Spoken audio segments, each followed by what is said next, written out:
बच्चों नमस्कार। आज हम अध्याय 1 हमारी पृथ्वी पढ़ेंगे।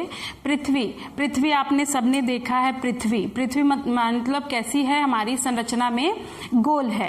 पृथ्वी पूरे ब्रह्मांड में एकमात्र ऐसा ज्ञात ग्रह है जहां जीवन का अस्तित्व है। संसार में पाए जाने वाले सभी जीवधारी जैसे पेड़ पौधे, पशु पक्षी, मनुष्य आदि पृथ्वी पर रहते हैं। पृथ्वी पर मैदान हैं, मरुस्थल हैं, पहाड़ हैं, बड़े बड़े नदियां हैं, झीलें हैं और महासागर भी हैं, जिनसे जीवधारियों को विभिन्न प्रकार की आवश्यकताओं की पूर्ति होती है।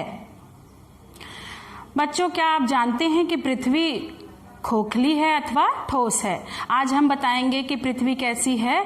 गोल तो है और खोखली नहीं है बॉल की तरह, कैसी है? ठोस है। आप कल्पना कीजिए, क्या पृथ्वी को अगर हम काटेंगे तो कैसी दिखेगी, है ना? तो आज हम बात करेंगे पृथ्वी की आंतरिक संरचना के बारे में। अगर हम बात करते हैं पृथ्वी की आंतरिक संरचना को, तो पृथ्वी की आंतरिक संरचना 3 प्रमुख भागों में बांटा गया है। पहला भाग है पृथ्वी की आंतरिक संरचना का भूपर्पटी, दूसरा भाग है प्रवार, तीसरा भाग है क्रोड। तीनों भागों को हम विस्तृत रूप से पढ़ेंगे। तो हमारा सबसे पहले आता है पृथ्वी की आंतरिक संरचना में पहला भाग आता है भूपर्पटी। पृथ्वी, जिसमें भूपर्पटी क्या होती है कि पृथ्वी की बाहरी सतह भूपटल पर या भूपर्पटी कहलाती है। पृथ्वी की सबसे बाहरी परत जिसमें महाद्वीप, महासागर स्थित हैं, भूपर्पटी अथवा भूपटल कहलाती है। भूपर्पटी में जीवधारियों को जीवित रहने के लिए तथा वृद्धि करने के लिए आवश्यक सभी पदार्थ जैसे वायु, जल, भोजन, मिट्टी तथा खनिज उपलब्ध होते हैं। भूपर्पटी, इसी में अगला पॉइंट हम लेते हैं, इसी को देखते हैं। तो इसकी ऊपरी परत में आपने देखा होगा, पृथ्वी की ऊपरी परत में मृत पौधे एवं जंतुओं के सड़े गले पदार्थ होते हैं, अवशेष पाए जाते हैं उसके, जिसके कारण यह उपजाऊ होती है। विभिन्न खनिज जैसे लोहा, एल्यूमिनियम, तांबा, कोयला, चूना पत्थर, पेट्रोलियम, प्राकृतिक गैसें आदि इस परत से ही प्राप्त होते हैं, जिनसे हमारे जीवन की दैनिक आवश्यकताओं की सारी पूर्ति होती है। अगर हम बात करते हैं पृथ्वी की दूसरी परत की, तो उसमें आ जाता है, दूसरी परत में आ जाता है प्रवार। भूपर्पटी के नीचे गर्म पिघली चट्टानों को क्या कहते हैं? मोटी परत से बनी होती है, उसको कहते हैं हम प्रवार कहते हैं।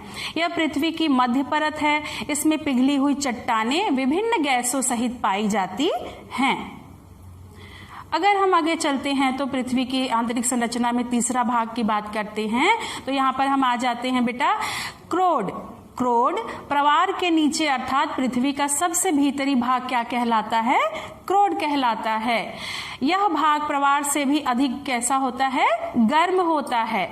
ऐसा माना जाता है कि इसके केंद्रीय भाग में लोहा तथा निकेल धातु ठोस रूप में पाई जाती है, जबकि बाहरी भाग में पिघले रूप में पाया जाता है लौह अयस्क पाए जाते हैं। अब बच्चों, आपने देखा कि हमने देखा पृथ्वी की आंतरिक संरचना में हमने देखा कि 3 भागों में बटा हुआ है, भूपर्पटी, प्रवार और क्रोड। आज हम यहीं तक करते हैं। आपके लिए अभ्यास के प्रश्न हैं, इसको आपको करना है। जैसे पहला है, पृथ्वी की 3 परतों के नाम बताइए कौन कौन से हैं। प्रवार किसे कहते हैं? क्रोड में उपस्थित धातुओं के नाम लिखिए। ये तीसरा प्रश्न था। चौथा और अंतिम प्रश्न है, भूपर्पटी में पाए जाने वाले विभिन्न खनिज पदार्थों के नाम लिखिए। इन सब का उत्तर बनाना है आपको।